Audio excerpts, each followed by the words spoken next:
Bismillahirrahmanirrahim. Assalamualaikum warahmatullahi wabarakatuh. Yang terhormat Bapak Kepala Sekolah, Bapak Arga Yuda Pratama SPD, yang kami hormati Bapak Ibu Guru SD Negeri 2 Purwokerto.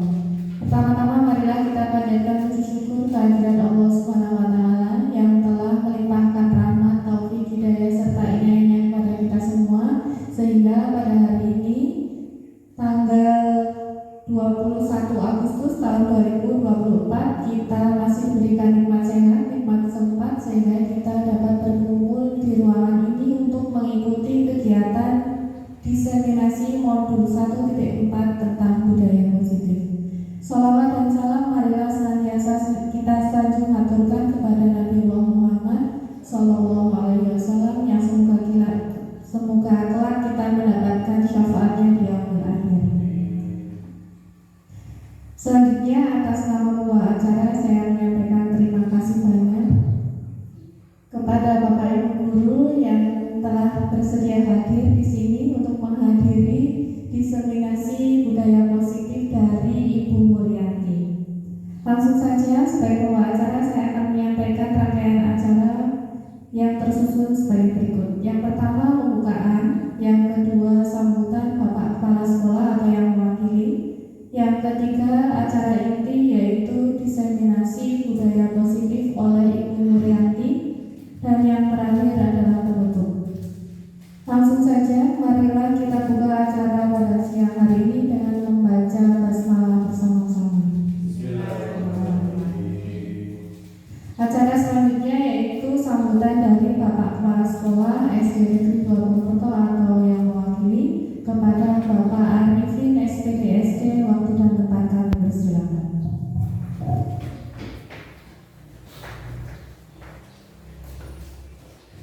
Bismillahirrahmanirrahim. Assalamualaikum warahmatullahi wabarakatuh.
diseminasi modul 1.4 budaya positif ini dengan membaca bacaan hamdalah bersama-sama.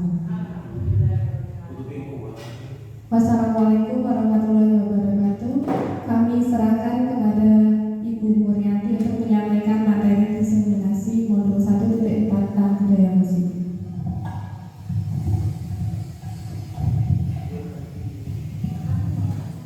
Terima kasih atas waktu yang disempatkan kepada saya. Terima kasih juga kepada Bapak Kepala Sekolah atau yang dalam ini mewakili Pak Arifin. Terima kasih atas waktunya. Bismillahirrahmanirrahim. Assalamualaikum warahmatullahi wabarakatuh. Bismillahirrahmanirrahim. Alhamdulillahirabbil alamin. Amma ba'du. Shalatu wassalamu ala rasulillah. Rabbi shrah li sadri wa yassir li amri wahlul 'uqdatam min lisani yafqahu qawli.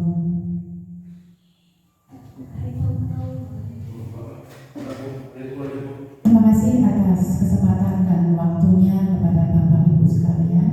Mari kita panjatkan bersyukur kehadirat Allah Subhanahu wa taala yang pada siang hari ini kita masih diberi kesempatan, kesehatan dan nikmat untuk kita bersama dan belajar bersama, untuk kita kualitas dan profesionalisme kita sebagai guru yang diandalkan di SD Negeri 2 Purwokerto tercinta ini. Mohon maaf sekali atas waktu yang sudah tersita untuk Bapak Ibu yang sedang istirahat dan menyelesaikan administrasi, tapi saya minta waktunya untuk duduk sejenak belajar bersama, memperdalam apa yang harus kita miliki sebagai guru di sekolah kita. Baiklah, untuk kali ini saya akan menyampaikan pengalaman saya dan menyebarkan hasil pengalaman pendidikan saya selama kurang lebih 2 bulan berlalu, dari mulai modul 1.1 sampai dengan modul 4. Salah satu kewajiban saya adalah menyampaikan apa yang sudah saya peroleh kepada rekan-rekan semuanya. Mudah-mudahan harapannya bisa bermanfaat untuk diri saya sendiri minimal, dan kalaupun bisa saya harus menularkan kepada teman-teman tercinta. Baik, untuk modul 1.4 di sini saya memiliki fasilitator Ibu Husnul Khotimah dari Magelang, pengajar praktek Ibu Rina Mariana Hesti dari Depan Buku, dan Bapak Kepala Sekolah kita Argalida Watama. Tujuan mengadakan diseminasi adalah untuk menularkan ilmu yang sudah didapatkan dalam pendidikan guru gerak tentang disiplin positif untuk mewujudkan bersama disiplin positif di sekolah kita. Teman-teman, belajar mengendalikan diri dengan menggali potensi kita agar tercapai tujuan mulia, yaitu menjadi seorang yang kita inginkan berdasarkan nilai-nilai yang kita hargai sesuai dengan visi kita atau visi sekolah kita. Lantas, di manakah akan kita temukan disiplin positif? 1. Dalam peraturan sekolah atau peraturan kelas. 2. Di kesepakatan kelas. Atau 3. Di keyakinan kelas. Nah, di sini kita akan mencoba mengupas tentang disiplin positif beserta teman-temannya, atau ada nanti restitusi dan sebagainya. Apa sih perbedaan peraturan kesepakatan dan keyakinan? Seperti pernah didengar oleh teman-teman semuanya, kemarin sempat kita belajar bersama juga bahwa peraturan itu sudah ada dari pihak sebelumnya, kita cuma menerima saja. Sementara kalau kesepakatan dibuat oleh kedua belah pihak. Untuk kesepakatan bersama kita hari ini, insya Allah kita sudah sepakat ya, karena kita ini pertemuan yang ketiga, kesepakatannya saya hidup saja dengan yang kemarin, dan insya Allah Bapak Ibu juga sudah meyakini kesepakatan itu dan kita laksanakan bersama-sama. Apa itu keyakinan? Keyakinan adalah kesepakatan yang berbentuk kalimat, sudah mengandung nilai kebajikan. Misalnya harus datang tepat waktu, berarti nilai kebajikan yang ditanamkan itu disiplin. Sudah ada tindakan sesuai dengan kesepakatannya atau konsekuensinya. Sudah ada tugas guru dan tugas murid sesuai dengan kesepakatan. Contoh keyakinan, ini yang harus mencoba mulai dari sekarang kita ubah. Kita membuat keyakinan kelas tidak boleh dengan menggunakan kalimat negatif, tidak boleh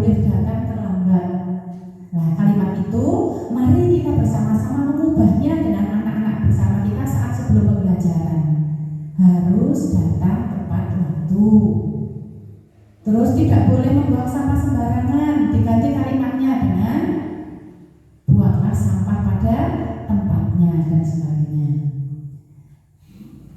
Filosofi pendidikan menurut Ki Hajar Dewantoro ada lain disiplin positif yang dapat terwujud apabila guru memiliki pengetahuan tentang apa saja. Ini kita bisa mewujudkan disiplin positif manakala kita mampu memahami tentang teori motivasi, terus visi kita di sekolah, menilai guru penggerak, visi, terus kebutuhan dasar manusia serta 5 posisi kontrol kita sebagai guru. Apa saja yang 5 tersebut?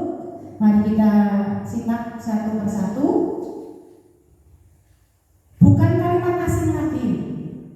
Dengan filosofi Ki Hajar Dewantoro, bahkan ini sudah tercetus dari sebelum kita ada pendidikan guru penggerak, sebelum kita ada kurikulum merdeka, bahkan sebelum ada kurikulum 13. Sebenarnya ini kita sudah ada dan sudah memahaminya. Tapi sayangnya kenapa kok sekarang baru tercetus? Makanya sekarang digerakkan untuk kembali mengingat dan menerapkan filosofi Ki Hajar Dewantoro. Ingaso Suntulodo ing Matiyo Mangkarso Tutmuri Handayani. Sudah sering didengar ya? Sudah. Makanya kita hanya untuk mengkaji ulang dan mencoba menerapkannya. 4. Mendidik sesuai dengan kodrat alam dan kodrat zaman. Pendidikan berpusat pada murid dan menghamba pada murid. Sebenarnya kalimat menghamba pada murid tidak cocok ya. Tapi ini filosofi yang mungkin punya tujuan dan misi tersendiri. Kita abaikan saja kalimat menghamba, karena kalau kita menghamba ya kepada Tuhan. Lanjut. Ada filosofi yang Ki Hajar Dewantoro itu kita diibaratkan sebagai petani padi. Petani itu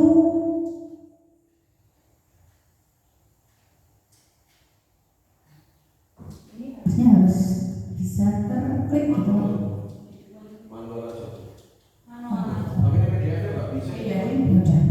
Lanjut ya. Saya terangkan sedikit aja. Yang dimaksud ilmu padi di sini itu, kalau Pak petani itu pagi hari berangkat mencangkul membawa cangkul, terus hari pertama mungkin mencangkul, hari kedua menanam, terus hari berikutnya mengaliri air ke sawah, terus seterusnya minggu keberapa mungkin akan tumbuh. Nah, dikala padi itu tumbuh, apa harus dibiarkan begitu saja? Tidak kan? Harus ditanam, harus diopeni, di airnya juga dialiri dan seterusnya, hingga akan membuahkan buah atau padi yang sesuai dengan harapan. Nah, itu yang harus kita terapkan ilmu petani pada seorang guru dari filsafat Ki Hajar Dewantoro. Selanjutnya, yang kedua ada filsafat lagi bahwa kita itu yang menghamba kepada murid ini. Sebenarnya ini video ya. Menghamba kepada murid artinya kita harus berusaha memenuhi kebutuhan murid dan berfokus pada tujuan murid. Jadi kalau apapun yang akan kita lakukan, kita berusaha untuk murid yang dipikirkan nomor 1. Nilai-nilai guru penggerak berpihak pada murid, tadi yang fokusnya menghamba pada murid, terus mandiri, reflektif, kolaboratif, dan inovatif.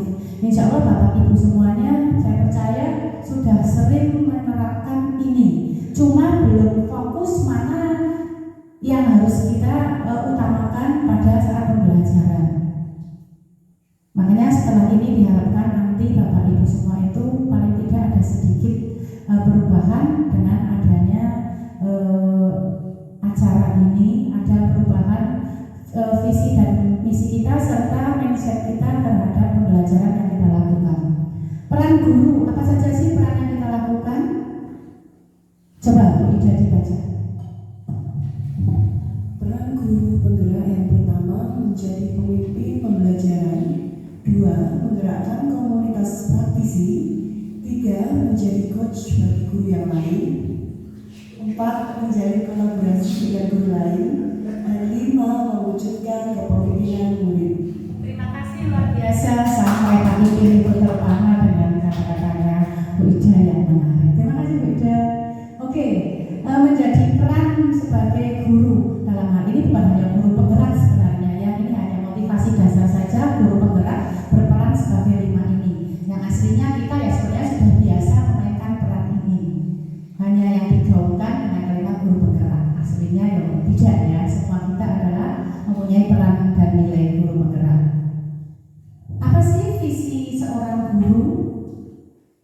Visi seorang guru adalah harus sejalan dengan visi sekolah, memuat karakter dalam profil pelajar Pancasila sehingga akan terbentuk disiplin positif dalam sekolah. Visi harus singkat, padat, menarik, dan bisa sampai menggetarkan hati. Dalam arti bisa terasa, bisa kita nikmati, dan bisa betul sampai ke hati kita sehingga tanggung jawab moral kita juga bisa terlaksana atas dasar dorongan dari dalam diri kita sendiri atau dari dalam hati. Terus teori motivasi. Manusia melakukan sesuatu karena 3 hal: menghindari hukuman, mendapat imbalan, untuk menghargai diri sendiri. Seperti kemarin kita sudah pernah sepakati, insya Allah kita memilih dan akan berusaha menjadi yang nomor 3. Jadi apapun yang kita lakukan tidak berdasar kepada siapa dan untuk apa, tapi berdasarkan atas diri sendiri. Kata hati ataupun dorongan dari dalam diri kita sendiri. Tidak ada motivasi apapun di luar diri kita. Itu yang kita harapkan bisa ada dalam diri kita. Terus nilai kebajikan itu yang sudah saya contohkan tadi ya. Nilai kebajikan disiplin berarti dengan datang tidak terlambat, terus membuang sampah pada tempatnya, atau kita sebagai orang agama Islam ya sholat tepat waktu, melakukan hal-hal yang dianjurkan dalam agama dan meninggalkan hal-hal yang tidak dianjurkan atau dilarang dalam agama. Itu nilai kebajikannya ada dalam semua diri kita, insya Allah saya yakin sudah ada. Tinggal ngeterapke saja nilai kebajikan apa yang akan kita tonjolkan untuk mewujudkan visi kita sebagai guru dan melanjutkan juga visi sekolah. Contoh nilai kebajikan yang ada di masyarakat, ada profil pelajar Pancasila, ada PYP, ibu, sikap murid ya, toleransi, rasa hormat, empati, kerjasama, komitmen, percaya diri, rasa antusias, dan sebagainya. Adapun nilai kebajikan selanjutnya, 9 pilar karakter atau Indonesian Heritage Foundation atau IHF ya. Cinta Tuhan, terus percaya diri, jaga kedamaian. Monggo silahkan. Petunjuk seumur hidup dalam keterampilan. Terus contohnya dapat dipercaya, lurus hati itu kita tadi sebagai yang nomor 3, tanpa pamrih lah istilahnya ya. Lurus hati, luruskan niat. Contoh nilai kebajikan yang ada di masyarakat selanjutnya,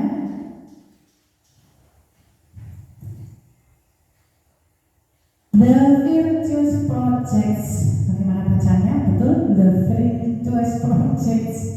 Proyek nilai kebajikan. Peduli. Contohnya apa? Rajin, integritas, rasa hormat, dan banyak sekali contoh nilai kebajikan yang sudah biasa kita laksanakan. Hanya yang perlu digarisbawahi, kadang kita tahu nilai kebajikan yang ada, tapi kita juga kadang senang melanggarnya. Kadang buat iseng, kadang buat guyon. Nah, itu yang harus kita warning. Kapan bisa dilaksanakan dan kapan harus ditinggalkan. Apa saja yang kebutuhan dasar manusia? Apa saja sih kebutuhan dasar manusia? Bertahan hidup. Kadang dalam suatu situasi yang tertentu, seorang murid juga bisa mengalami keadaan yang memaksanya untuk bisa bertahan hidup, dalam arti mereka bisa bertahan dengan dirinya sendiri dalam keadaan seberat apapun. 2, kasih sayang. Murid juga butuh kasih sayang, kita juga butuh kasih sayang. Kasih sayang dari siapa? Dari orang-orang di sekitar kita. Murid butuh sentuhan. Kata Bu Nova itu ramah, sentuhan melernya. Iya betul. Sentuhan melernya juga butuh dia, karena dia memang punya kelebihan itu. Maka kita juga harus fokus untuk memperhatikan ramah bukan dalam hal yang lain, tapi dalam hal penampilan fisiknya dulu, bagaimana dia memenuhi kasih sayang di sekolahnya. Terus ketiga, penguasaan itu bisa menguasai teman. Kadang di mana posisi kita juga menempatkan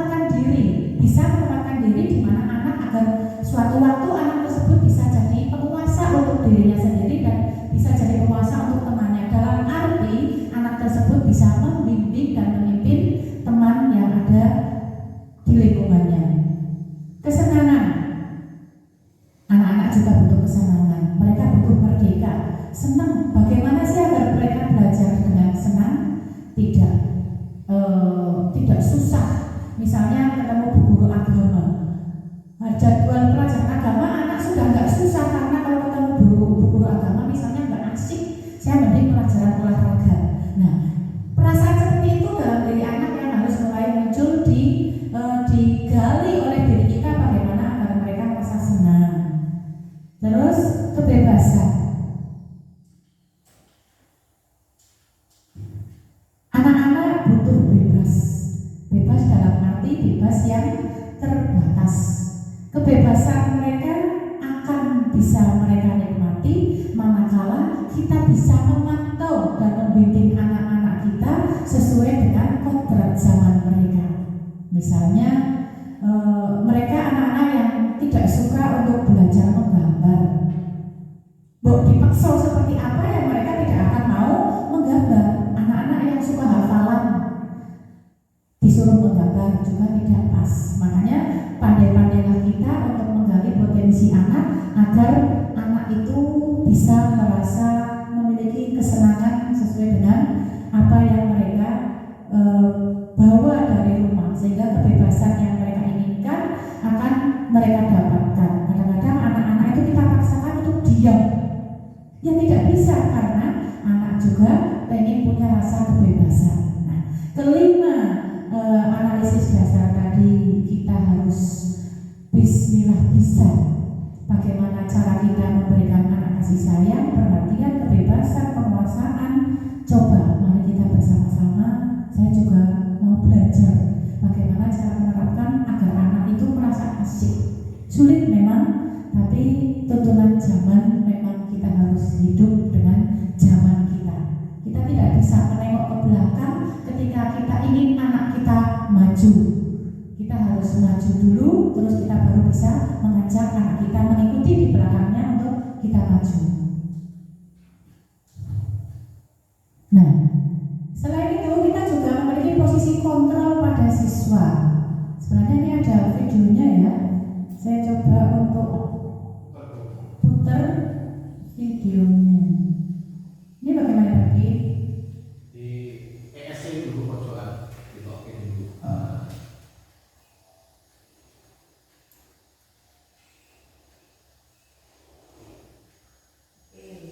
Sambil menunggu saya mencari videonya. Ini di apa ya?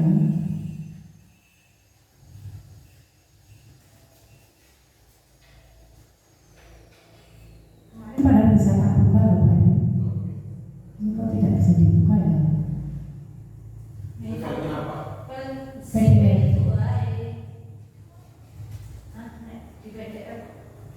Bisa ya? Kayaknya tidak bisa ya PDF. Ya. Tanpa.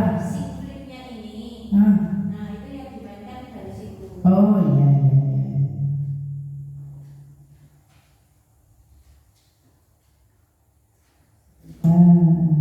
Flipnya tadi ya.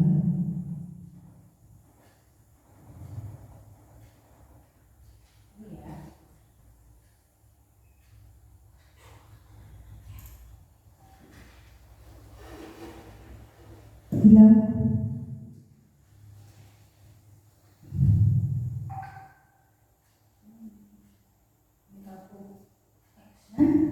Hilang. Udah. Ke bawah itu Bu, saji bunga ke bawah. Oh iya.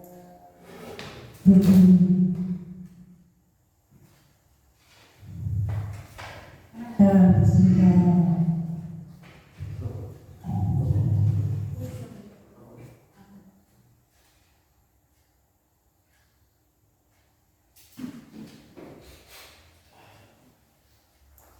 Iklan.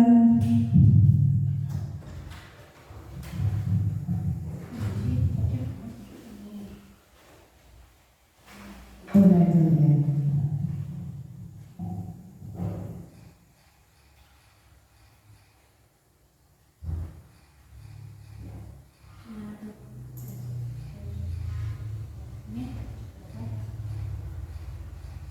Analisis, nah itu.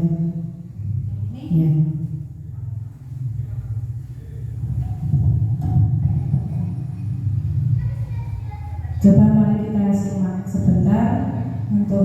5 posisi kontrol kita.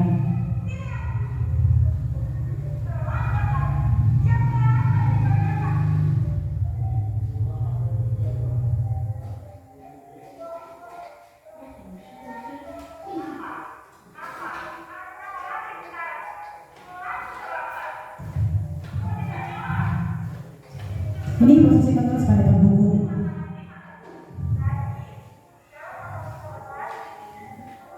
Ini membuat rasa bersama.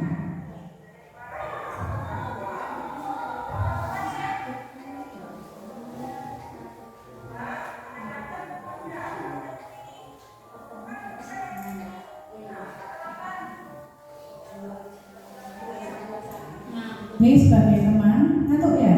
Memang harusnya istirahat jam segini ya.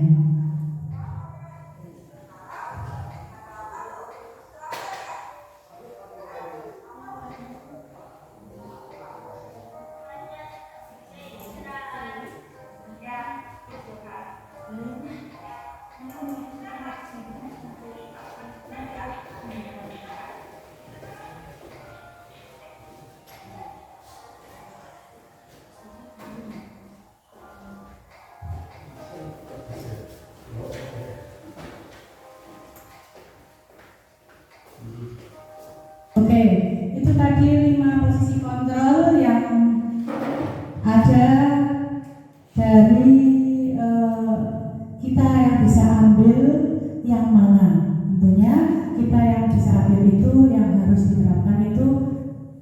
Selamat datang Pak Kepala Sekolah, terima kasih atas waktunya.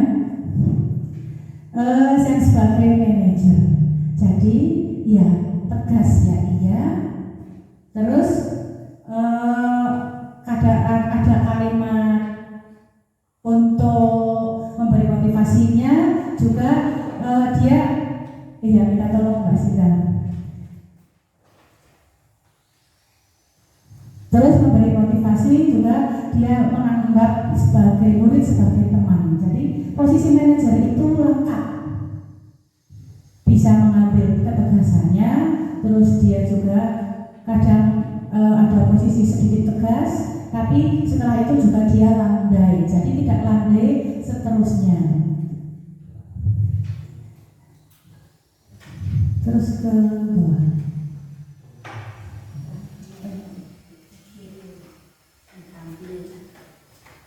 Kembali untuk hukuman, konsekuensi, dan restitusi.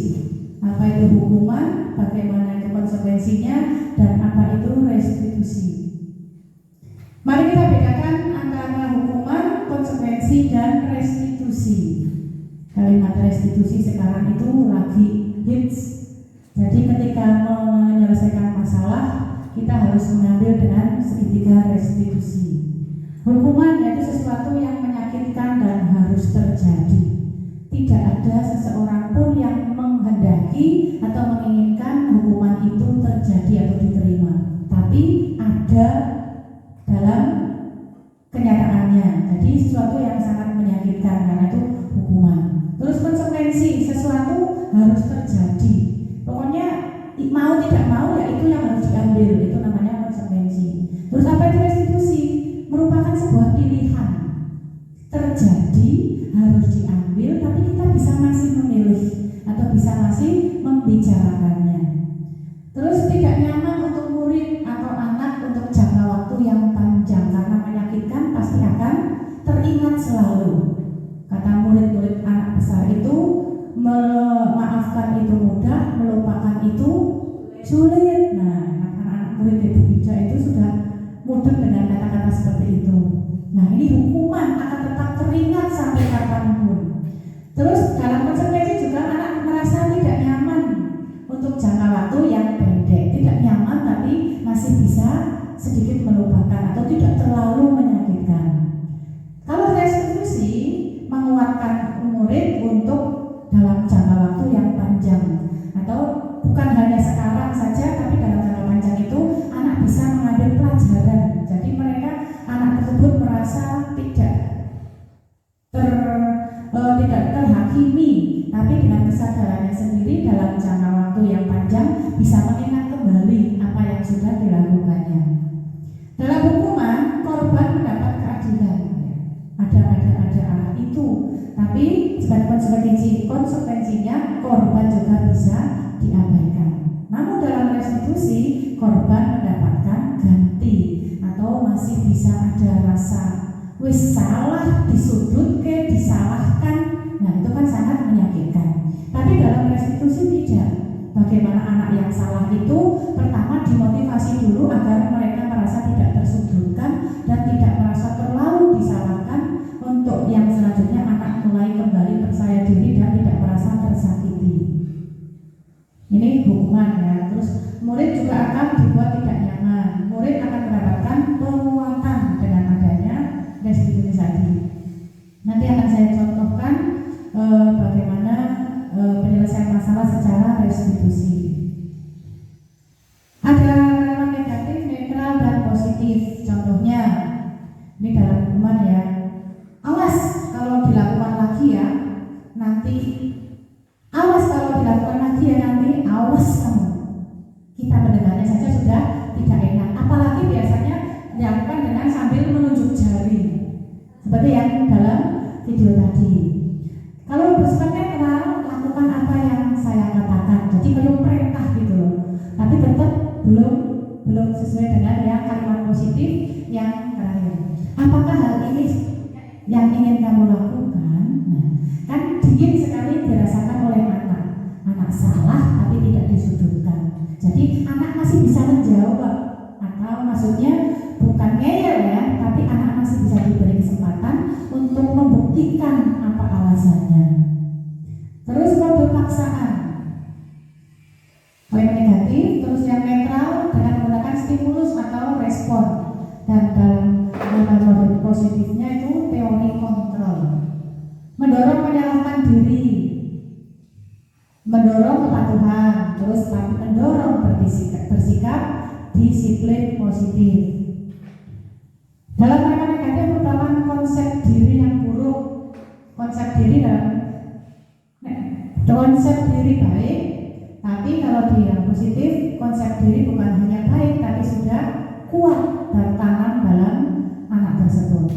Murid atau anak belajar menyembunyikan kesalahan, jadi dia mendorong anak tidak jujur, tidak berani mengakui kesalahannya. Murid atau anak belajar taat kepada peraturan, bukannya menghindar kesalahan karena takut, tapi belajar menyesuaikan diri dengan peraturan. Murid belajar memecahkan masalahnya sendiri. Setelah dia merasa bersalah, paling tidak anak tahu bagaimana jalan keluar yang baik yang harus dia ambil. Mencoba mengontrol anak dengan perbuatan negatif, membayar impas kesalahannya.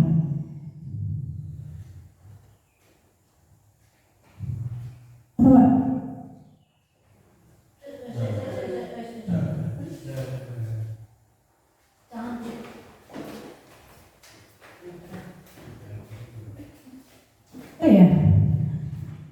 Sensitif. Sangat sensitif. Oh iya, sangat sensitif, tidak mau disentuh lidah. Oke, kesimpulan, hukuman bersifat tidak terencana atau tiba-tiba. Anak atau murid tidak tahu apa yang akan terjadi.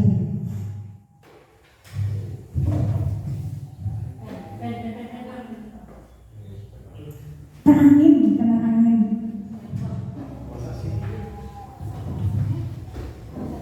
Oke.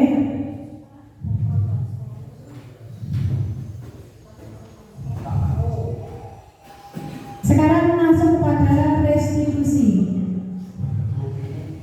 Restitusi merupakan proses menciptakan kondisi bagi seorang murid untuk memperbaiki kesalahan mereka, sehingga mereka bisa kembali kepada kelompok mereka dengan karakter yang lebih kuat, atau pendapat dari Gesen tahun 2004. Restitusi adalah merupakan proses menciptakan kondisi bagi murid untuk memperbaiki kesalahan mereka, sehingga mereka bisa kembali pada kelompok mereka dengan karakter yang lebih kuat. Restitusi juga merupakan proses kolaboratif yang mengajarkan murid untuk mencari solusi akan masalahnya, tentang orang seperti apa yang mereka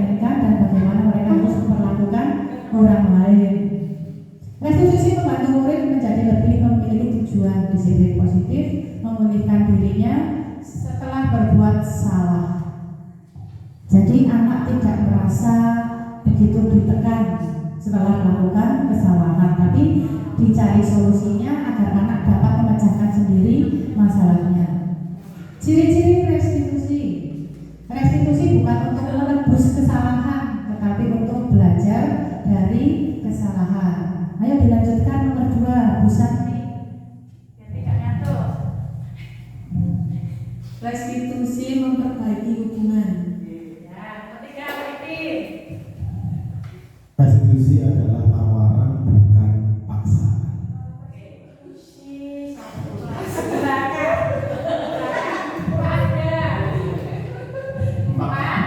Empat, restitusi menuntut untuk melihat ke dalam diri. Restitusi ya, bukan prostitusi ya. Nomor 5, restitusi mencari kebutuhan dasar yang mendasari tindakan. 6. Nomor 6, restitusi diri adalah cara yang paling baik. 7. Restitusi fokus pada karakter bukan tindakan. 8. Restitusi menguatkan. Restitusi fokus pada solusi. Terakhir kali. Restitusi mengendalikan hidupnya bersama pada kelompok. Bu Ida luar biasa kalimatnya ya.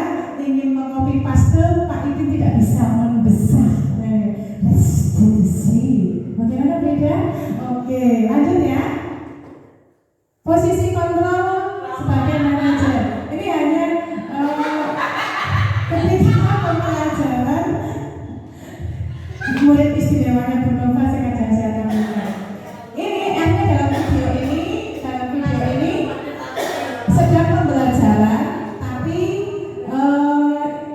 Rama ini ya begitulah karena usil ya, dia itu merebut punya teman dan menyobek.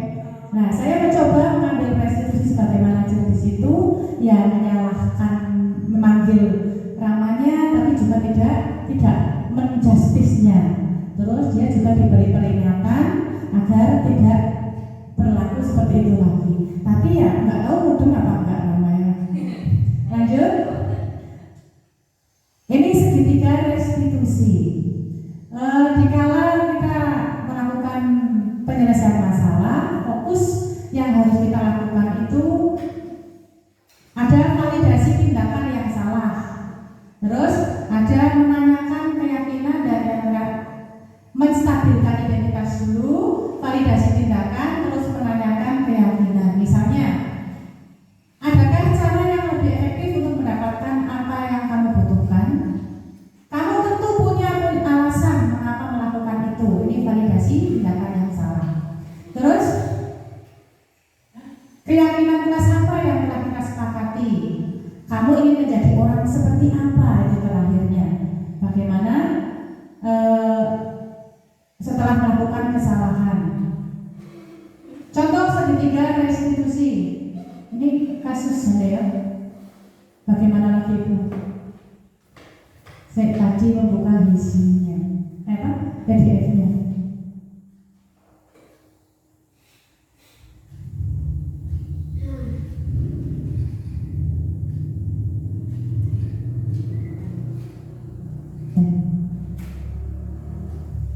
Oke, kita tonton sejenak untuk video restitusi.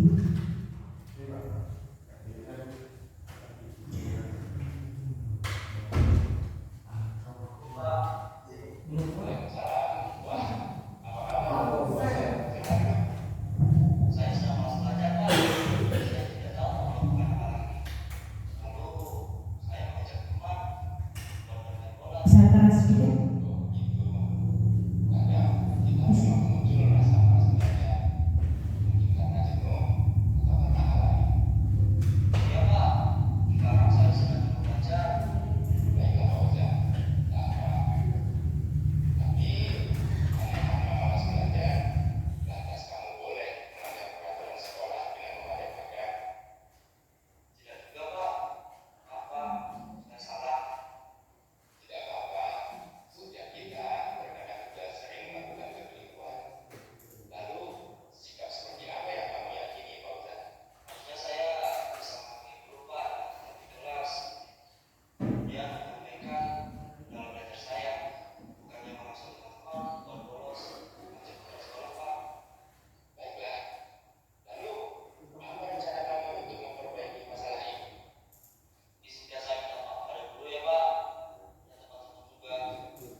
Itu untuk video untuk posisi kontrol yang pertama. Yang selanjutnya lagi ke belakang, nanti buka lagi di sini. Ya, nanti bisa simpulkan dan bisa coba kita menerapkannya ketika kita mempunyai murid yang sedang bermasalah. Insya Allah lebih bijak dan untuk anak juga lebih menenteramkan mereka.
Oke, itu untuk kasus yang kedua. Sekarang saya mencoba untuk berbagi pengalaman. Mungkin Pak Arga pernah menyelesaikan kasus secara restitusi. Bisa berbagi Pak Arga? Bisa. Terima kasih Pak Arga.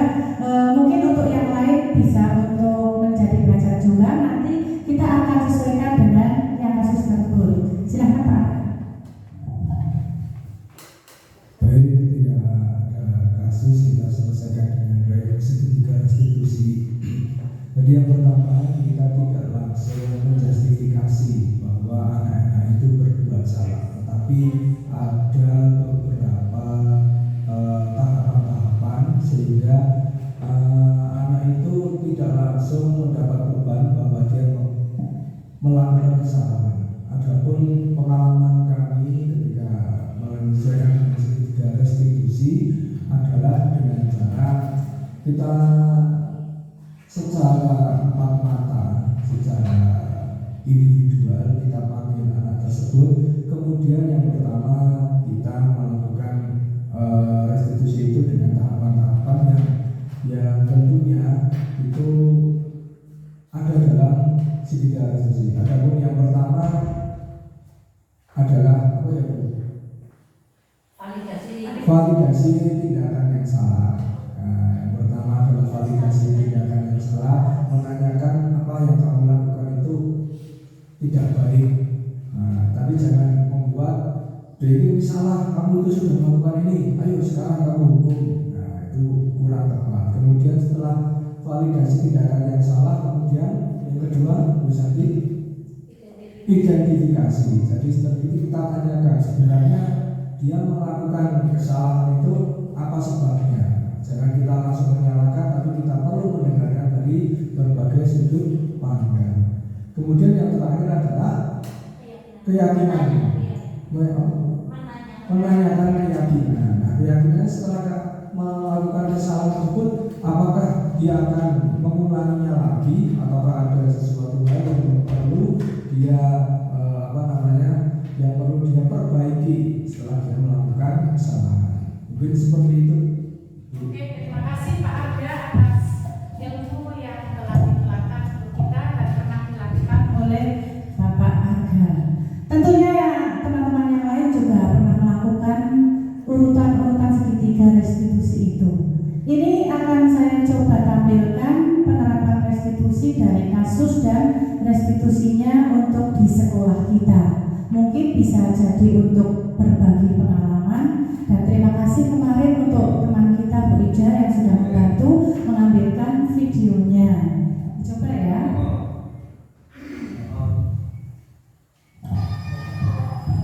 Ini kasus terlambat.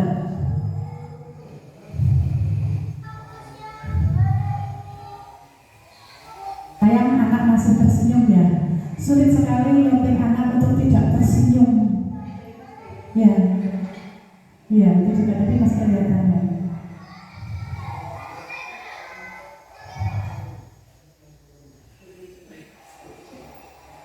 Ini harusnya jangan ada Bu Ija, malah dipotong ya. Selesai kasus saya ambil cuma seperti itu saja. Terus bagaimana cara penyelesaian restitusinya?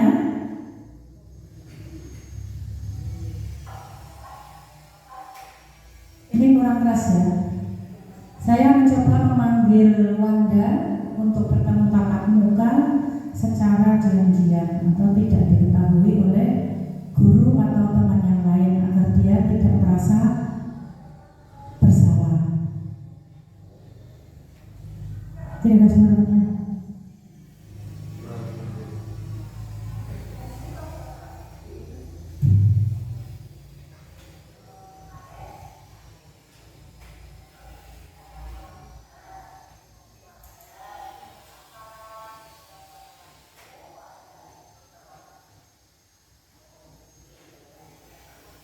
Oke, intinya saya memanggil Wanda menanyakan apakah Wanda tahu kenapa Wanda dipanggil. Ya, Wanda ya apa ya?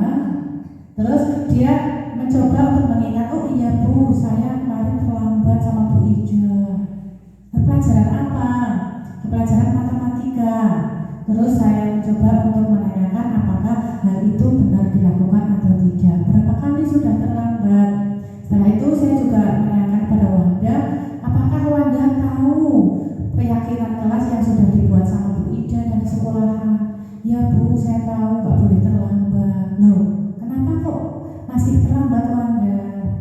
Dan dia menyatakan alasannya. Terus yang terakhir, saya juga menyampaikan kepada Wanda jika Wanda sudah tahu konsekuensi dan komitmen yang sudah diambil keyakinan kelasnya, apa yang akan dilakukan oleh Wanda? Ya, Wanda menjawab, Wanda tidak akan mengulanginya lagi karena saya malu sama teman-teman, nggak enak juga sama Bu Ija.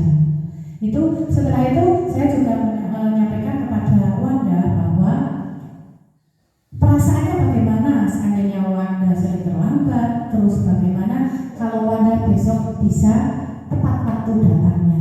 Wanda menyampaikan akan malu kalau terus lambat, besok tidak akan mengulanginya lagi.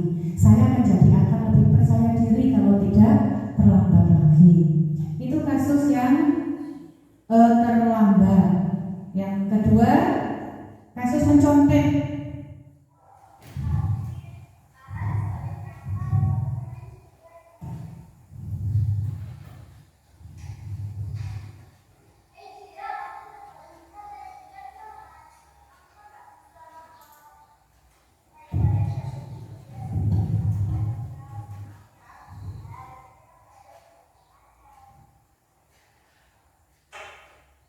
Bagaimana restitusinya? Saya mencoba untuk memanggil Dira juga.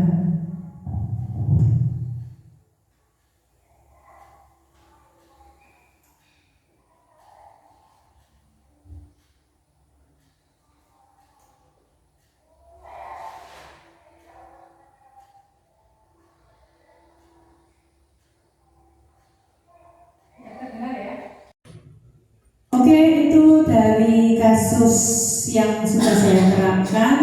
dan mencoba menerapkan penyelesaian masalah dengan segitiga restitusi. Semoga apa yang sudah saya laksanakan besok bisa kita perankan bersama-sama, mencoba memahami kesalahan anak, bagaimana caranya agar mereka bisa dengan kesadarannya sendiri untuk merubah apa yang sudah mereka lakukan benar salah. Dan keyakinan kelas, ayo kita sebelum pembelajaran mulailah dengan membuat keyakinan kelas, meskipun hanya 3, 4, 5 ataupun hanya 2, tapi diyakini benar-benar dan besoknya terulang lagi, insya Allah akan jadi kebiasaan. Sehingga apa yang nanti sekolah kita idam-idamkan untuk sekolah iyo ngaji iyo akan terwujudkan. Karena itu impian kita atas prakarsa Bapak Kepala Sekolah kita. Kita harus mendukungnya dengan program yang sudah kita laksanakan. Untuk program TAFID juga salah satu yang kita lanjutkan untuk menciptakan disiplin positif. Harapannya dengan kebiasaan anak-anak menjalankan agama dengan kuat, maka anak akan bisa memahami bahwa dasar agama yang kuat adalah fondasi yang kuat dan kokoh juga untuk melaksanakan disiplin di sekolah. Sekali lagi, terima kasih atas waktu yang diberikan, dan jika ada ilmu yang bermanfaat maka itu datangnya dari petunjuk dari Allah, dan jika ada sesuatu yang kurang pas atau saya salah, saya mohon dimaafkan, dan karena keterbatasan kemampuan berpikir saya. Mudah-mudahan Bapak Ibu semuanya bisa memaafkan dan bisa memakluminya. Terima kasih sekali lagi. Wabillahi taufik wal hidayah. Wabillahi taufiq wal inayah. Wassalamualaikum warahmatullahi wabarakatuh.